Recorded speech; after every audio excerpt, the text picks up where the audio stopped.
Some stories in the music industry get buried under the weight of silence, and the story of Lynda Randle and Bill Gaither is one of them. For years, the truth about what happened between these two artists stayed locked away. But Lynda has finally decided to talk, and what she shared changes everything people thought they knew. Years of working alongside someone teaches you things that no interview, no biography, no fan account could ever capture. Lynda Randle understood that better than most, because the partnership she built with Gaither wasn't just a professional arrangement. It was a friendship forged in green rooms and tour buses, in the kind of unglamorous, hard-working spaces that never make it into music documentaries. What happened to that friendship, and what led to the night that cracked it open in front of thousands of people, is a story that deserves to be told without shortcuts.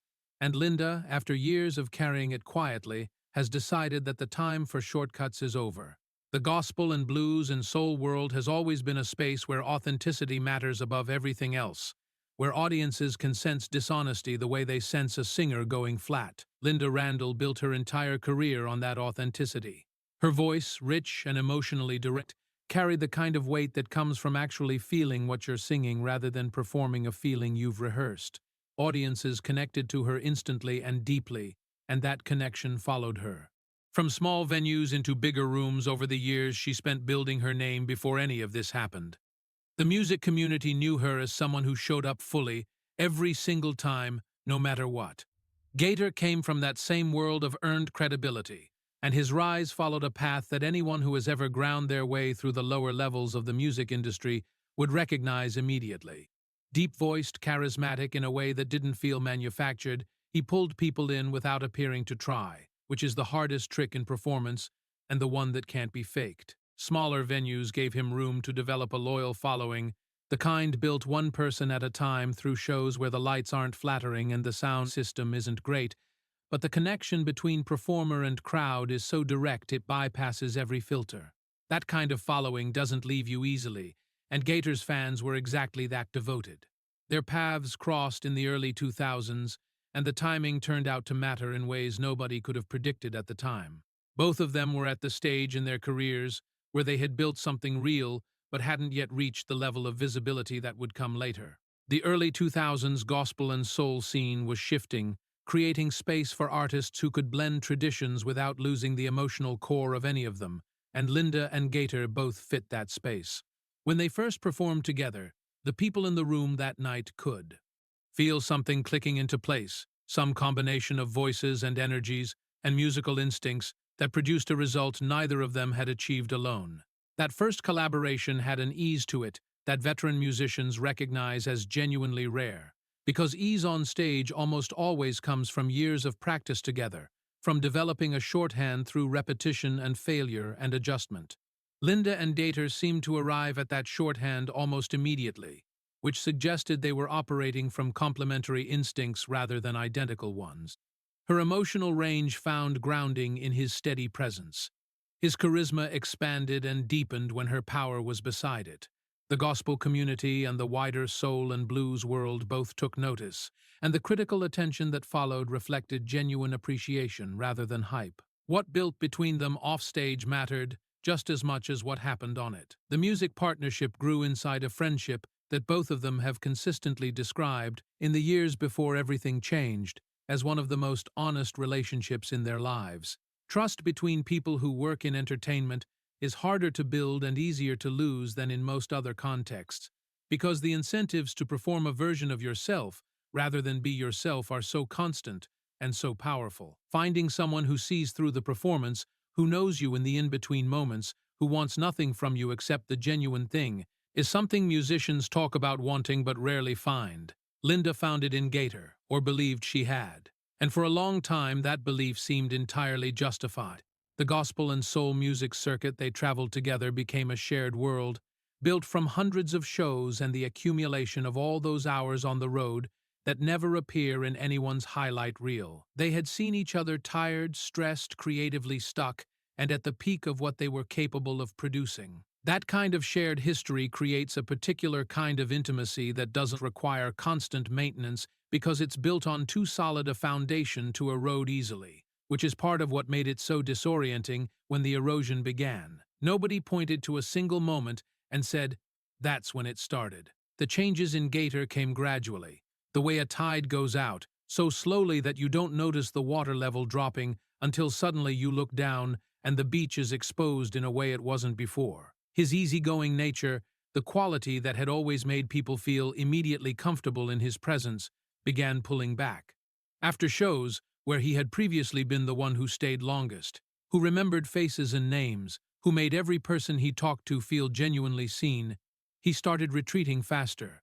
The smile that had always come so naturally appeared less often and required more effort when it did. Lynda noticed before most people did, because she was in those spaces with him where the performance ended and the person remained. She tried to read it as exhaustion, because exhaustion is the most reasonable explanation for almost any change in behavior on a demanding touring schedule, and she wanted to be reasonable. But the weight of what she was observing was different from the weight of tiredness. Tiredness lifts after rest. What she was watching in Gaither didn't lift. It settled deeper, and the man who had always been so present, so genuinely engaged with the people and the music around him, began spending more time somewhere inside himself that nobody else had access to. The team around them picked up on it too, in the quiet way that people who work closely with performers pick up on shifts without necessarily being able to name what they're sensing. Whispers circulated among the crew, the kind that don't get spoken directly but exist in the exchange of glances, and the slight hesitation before someone answers a question about how things are going. Some people attributed it to the pressure of maintaining success, which is its own particular strain that people outside the industry rarely appreciate fully. Others sensed something more personal but couldn't get close enough to it to say what it was. The consensus, unspoken but understood, was that something was wrong with Gaither, and that whatever it was, he wasn't letting anyone in. Lynda tried to keep the door open without forcing it. That was her instinct, shaped by years of knowing him well enough to understand that pushing him would close him off further. She made herself available. She signaled her support through small, consistent actions rather than direct confrontations. She waited, believing as she had always believed that he would come to her when he was ready.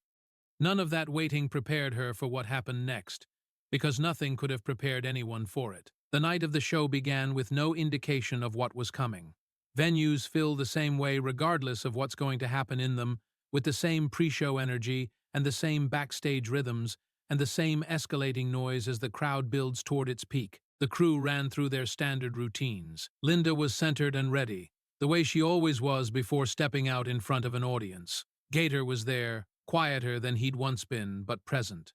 Whatever was happening inside him that night, nothing on the surface of the situation gave any warning. The performance started well. Songs that had lived in their muscle memory for years came out with the confidence that repetition builds, and the crowd fed back an energy that was warm and engaged. Lynda's voice found its places naturally, as it always did, and the audience responded to her the way they always had, with an openness that reflected genuine feeling rather than polite attention. The show felt, for its first portion, like dozens of shows that had come before it. And then Gaither kissed another man on stage, in the middle of a song, in front of everyone. The kiss lasted only seconds. What it left behind lasted far longer. The crowd's reaction fractured in real time, some people going completely silent, some gasping, some cheering from different corners of the room, the whole mass of people suddenly uncertain of what register to occupy. The band kept playing, because musicians keep playing, because that's what the training builds into you.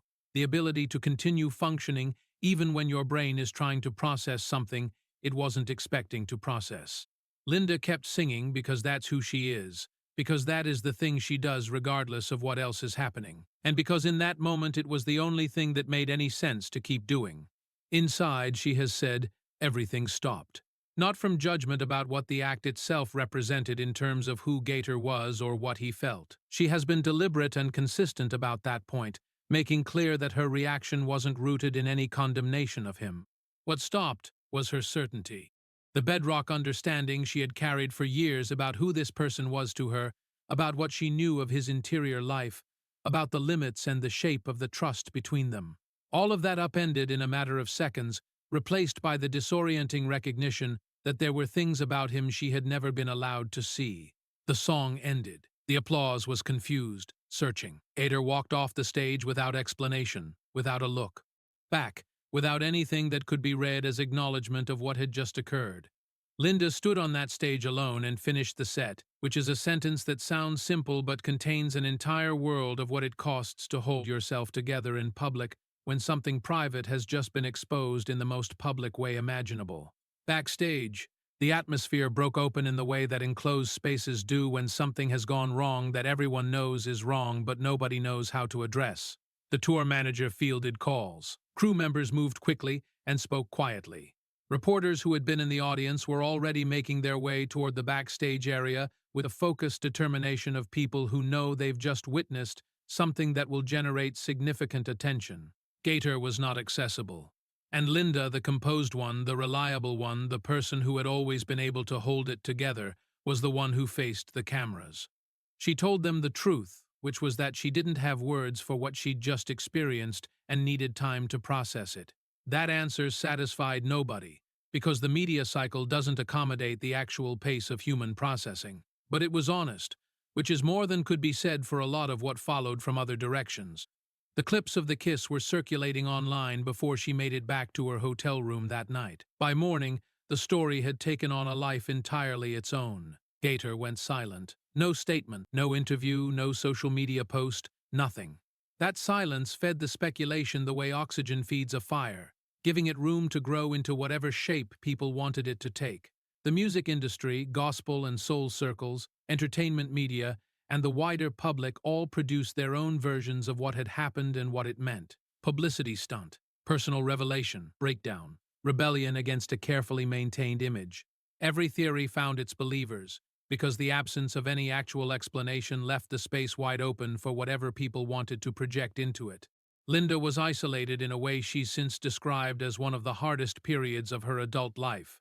The professional expectations that surrounded her didn't pause for her grief. Shows still had to be played, obligations still had to be met, the public face of someone who had their life together still had to be maintained, all while privately she was sitting with questions that had no available answers.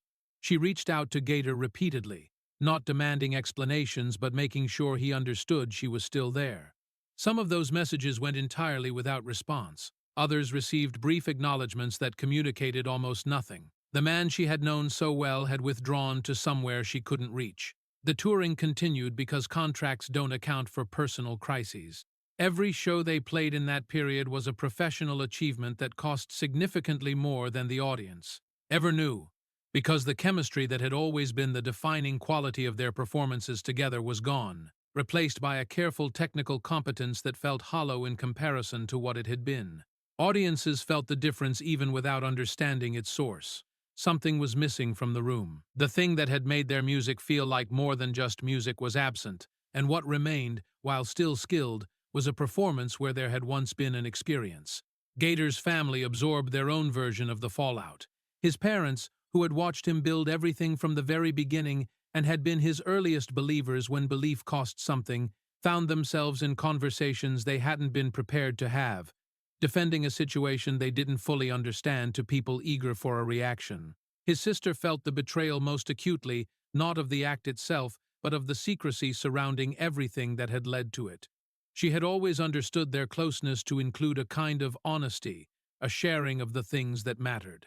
Finding out there had been dimensions to his experience that he'd kept entirely hidden from her, created a rupture that time eventually softened, but didn't fully close. His wife, Lynda Randle, faced a particular kind of reckoning that happened largely in private because she had always been protective of the spaces she considered personal and wasn't about to surrender them to media appetite just because pressure was being applied from the outside. She held her composure publicly with the same consistency she'd always maintained. Privately, the questions she sat with were the ones that have no clean answers, the kind that require a person to stay in uncertainty for a long time before anything resembling clarity starts to form. What had she missed? Were there signs she'd looked past? Was the trust she'd built over years of friendship as real as she'd believed it to be? Those are not simple questions, and anyone who tells you they resolved them quickly isn't being honest about what that kind of experience actually involves. Real reckoning takes time, and Lynda gave it time, sitting with the discomfort of not knowing instead of reaching for whatever convenient explanation might have made the discomfort smaller. The media, as it tends to do, preferred simplicity, the complicated truth of a human being who had been carrying something very heavy for a very long time and had finally, in one completely unplanned moment of vulnerability, let it fall, doesn't compress into a headline as cleanly as a scandal does. The stories that circulated painted Gaither as either brave or dishonest, as either finally free or finally exposed, and neither version had much room for the actual human complexity of the situation. The gospel music community, the soul and blues world, and the wider entertainment industry all had their commentators weighing in, most of them with more confidence than information. Gaither's eventual statement, brief and carefully worded, called it a mistake and expressed regret for the confusion it caused. It answered nothing. The fans who had been waiting for honesty got a document that read like it had been filtered through several layers of legal caution, and the result was that questions that had been circulating for weeks remained entirely unresolved. Lynda, reading it, understood exactly what was happening, because she knew him well enough to recognize the difference between him actually speaking and him allowing words to be released under his name. Concert cancellations followed, explained through the vague logistical language that the industry uses to cover situations it doesn't want to discuss directly. Record sales declined. Relationships that had been built over years grew strained as colleagues tried to figure out how to maintain their own positions without appearing to take sides in a controversy that showed no signs of reaching resolution. The infrastructure of a career that had taken years to build began to develop visible cracks, and nobody knew whether those cracks would stabilize or whether they were the beginning of something more serious. Lynda returned to her own work with a focus that came partly from necessity and partly from the grounding effect of reconnecting with what had always been hers alone.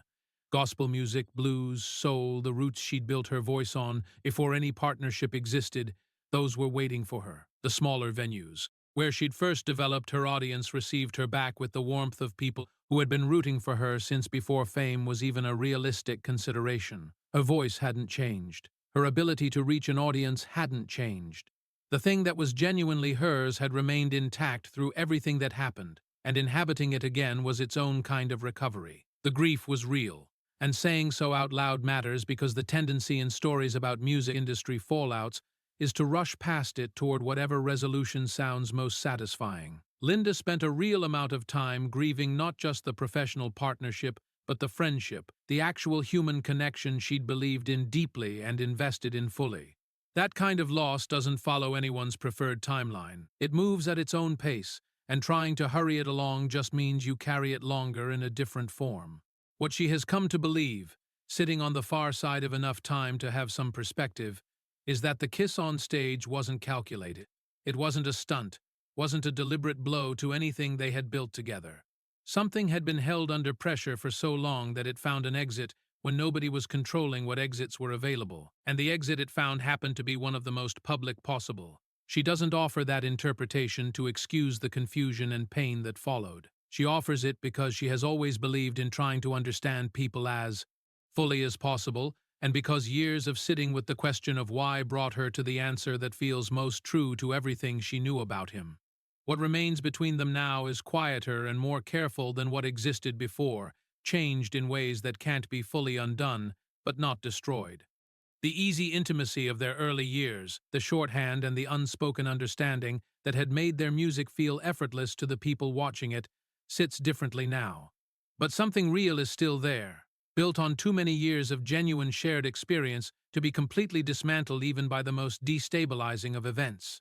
Lynda broke her silence not to generate attention for herself or to position herself as a victim in someone else's story. She broke it because silence, extended long enough, starts to feel like its own kind of dishonesty. The people who followed their careers, who bought the music and showed up to the shows and invested something genuine in what Lynda and Gaither represented, those people deserved a fuller accounting than headlines and speculation could ever provide. And Lynda Randle has spent her entire career being honest with the people who listened to her, so continuing that honesty past the point of comfort was never really a question of whether, but only of when. The recordings they made together still exist and still do what they always did. Music doesn't lose its power because the people who made it went through something difficult. If anything, knowing the full weight of what surrounded those recordings makes them carry more, not less.